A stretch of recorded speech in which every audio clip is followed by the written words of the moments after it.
How's it going, guys? My name is Jose Rafael Alvarez, and I'm actually a 4th grade teacher. And today, I'm going to be teaching you guys about diaspora. And well, the first thing to do is explain what is it. Diaspora is when a group of people leave their original homeland, but they try to maintain a connection through culture, history, and identity. Now, you might be asking, well, why would people want to leave their homeland? I like it here, bro. I don't want to leave. Well, that's true, but in reality, there's two main reasons why people usually leave their countries: voluntary and involuntary. Voluntary migration might happen when someone is looking for a new job. Maybe your great-great-great-great-great-grandpa was a Roman general who was sent to a different territory to conquer it.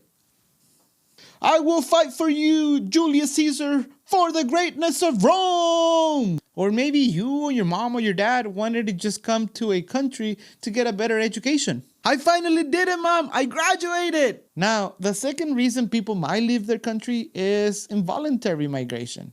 This means that they were forced out of their homeland. Some of the reasons might be war. Attack! Sadly, that actually happens very often.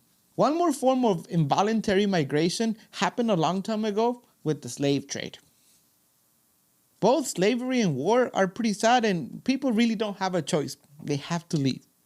Now that we understand why people leave their homeland, well, let's discuss what happens once they get to this new country.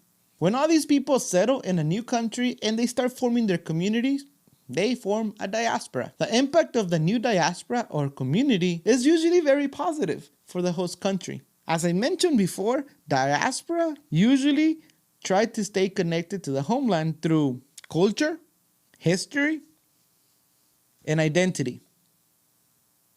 Think about it. What's the tastiest part of a culture? The food! The food.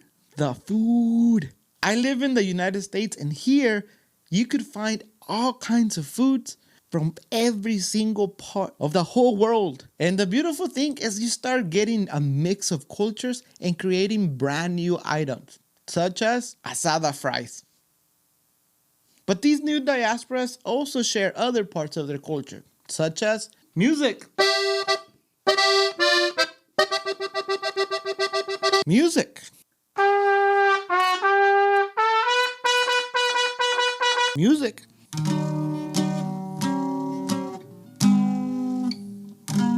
Music.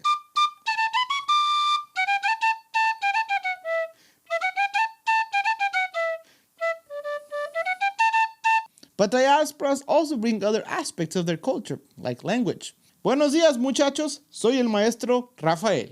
And obviously, when we start thinking about history and diasporas, well, celebrations come to mind. Some celebrations that come to mind are harvest festivals, Hanukkah, Dia de los Muertos, Ramadan, Diwali, Chinese New Year, Independence Day celebrations, and many, many, many more. And of course, there's many other aspects where diasporas try to keep connected to their homeland. Things like clothing. It has been super cold. Calling family members back home. Hola, ma, ¿cómo está mi tía? ¿Cómo están mis primos? Me los saluda. Ándale, adiós. Sending money back home. Visiting the homeland whenever you can. How's it going, cousin? I'll see you in 2 days. I'm flying out. Adiós, compa. Diasporas bring a lot of culture and diversity to the host country. However, there's also a lot of disadvantages of living in a different country. One example is prejudice and discrimination.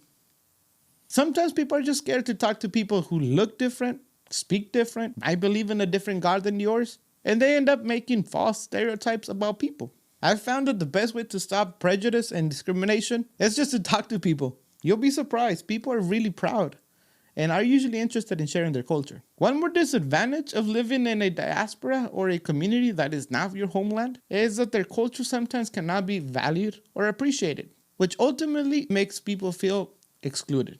One thing I learned from talking to different people is that there's not a better culture or a worse culture. And if you give it a chance, you could actually learn a lot of cool things from different cultures. One last obstacle that diasporas usually face is keeping their traditions alive in a new country. Especially with new generations that have never been to the homeland. I was born in Mexico, but my son was born here in the US. Now, I speak Spanish pretty well, but my son, and I am aware that eventually my grandchildren will probably not speak Spanish, but I hope they speak better English than me. Ultimately, diasporas bring so much diversity to our communities. They enrich our lives in so many ways, from food, music, language, celebrations, and so many more ways. The beautiful thing is that by learning about other cultures, we can learn about our own. And then we can start blending and connecting and mixing and creating these amazing, amazing things. That being said, guys, it is worthwhile learning about your own culture so you can start sharing and connecting and creating these new, amazing, new cultures of the world. Thank you for watching. If you like the video and you want to teach kids about diaspora, there's a free lesson plan in the description. Feel free to download it and share it. And I hope it helps you create a more inclusive classroom. With nothing else to add, this is Rafael. Hasta la próxima.